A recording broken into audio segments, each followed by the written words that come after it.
What's going on, guys? This is going to be the Outriders review. I would say I have around 40 hours in this game right now, so I've sunk my teeth in it pretty well. Um, in the background, we're just gonna have me and my buddy Scott running through an expedition as I go over, kind of like my thoughts and how I feel about this game, because this is an odd one. So I will say, well, let's just start off with the obvious. Outriders launch was horrible, to say the least. There were constant server crashes, there was weird bugs, and it didn't help that you were going through this mediocre at best storyline with when you were dealing with this. And the outlook did not look good for this game. But if I have to be honest, this game got better as it went on. And I can't really remember a game that started off so rocky and then got better as it went along. I would say it was less than mediocre at the beginning, and it it's probably teetering on, a little bit better than mediocre. I will say the story was weird.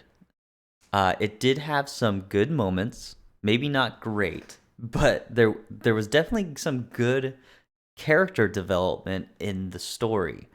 Um, I will have to say though, if you're someone that is looking for a story or like a single player story rich game, something like God of War or The Last of Us, Outriders is not it for you.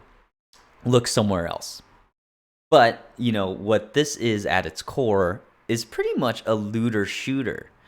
And there's some things that you could sink your teeth in if you're a fan of like character progression, uh, getting gear, getting those drops. There's something here for you. Uh, I will say the leveling in this game was pretty satisfying. With the world progression and the gear drops, it gave you that feeling of excitement when you found like a legendary after killing like an elite horde in Diablo 3, when or like Destiny 2 when you get an exotic. Uh, there's that little dopamine hit for you right there. And one thing to note about this game has set pieces. It it's something that excites me personally because I haven't seen a game that's not Diablo use set pieces. Um, but I will say it's also limited because you only have 5 armor slots, which is helmet, chest piece, gloves, pants, and boots. And to complete a set in Outriders, you have to wear 3 pieces of the armor. So it's limited in the sense that you're not going to be able to mix and match different set pieces. But there's other things in here as well that excites me about this game.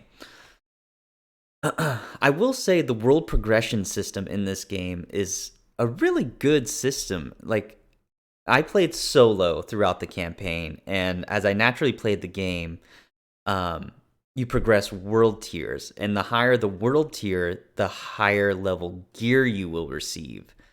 Um, it's very different, though. One thing to note is the higher the world tier does not mean more XP gain if you're leveling your character, which is, in my mind, I think when you enhance the world tier, the harder the enemies, the more XP. That's not the case with Outriders. It's pretty nice actually if you're trying to quickly, level your character. And with the potential of 4 characters, you can just fly through the story mode and level up quickly. Um, for me, during my playthrough, I hit a wall at world tier 9, but it could be different for you. I mostly played solo, uh, But World Tier 9, that's where I hit the wall, where my gear wasn't good and enemies were just melting me. And then I eventually had to turn it down. One thing I have to give praise about this game is that there are no microtransactions. In a world of microtransactions, this game doesn't have any. And that's not to say they won't add some later, but as of now, in April, there are none.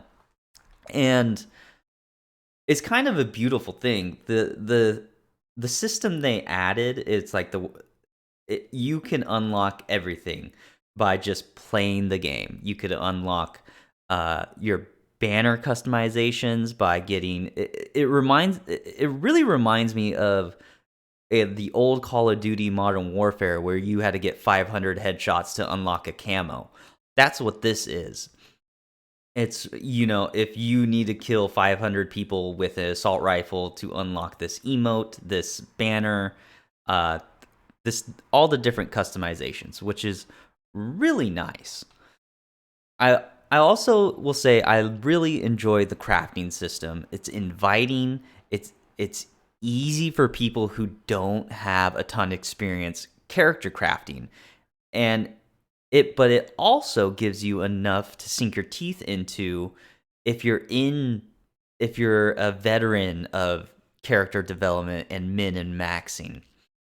So there's something there for everyone there. It's very inviting to the casuals.